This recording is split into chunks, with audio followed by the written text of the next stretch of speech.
এগুলো কি শাক বলো তো? দেখে তো চিনতেই পারছো, মটরের শাক। তো আজকে কি রান্না হবে? হ্যাঁ, আজকেই রান্না হবে। যদিও রান্না আমাদের হয়ে গেছে, এই শাকটা শুধু বাকি আছে, তাহলেই হয়ে যাবে। মা এখন বাচ্চে। আর এখন আমি যাচ্ছি, চলে যাচ্ছি, এখন ও বাড়িতে যাচ্ছি। ও বাড়ির থেকে একটু ঘুরে আসি। এতক্ষণ রোদে বসেছিলাম, রোদে বসে সেলাই টেলাই করছিলাম টুকটাক, কিন্তু আর বসা যাবে না। এবার যাই, কারণ অনেকটা বেজে গেছে। এবার ও বাড়িতে যাব।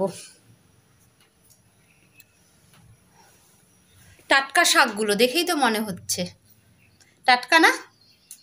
হ্যাঁ, টাটকাই নেবে, হ্যাঁ কালকে তো এনেছে, আবার কতদিন ছিল তার ঠিক আছে। যাই হোক, দেখে তো ভালোই লাগছে শাকগুলো, সুন্দর লাগছে। যাই, আর বসলে হবে না, আমার অনেকটা টাইম হয়ে গেছে।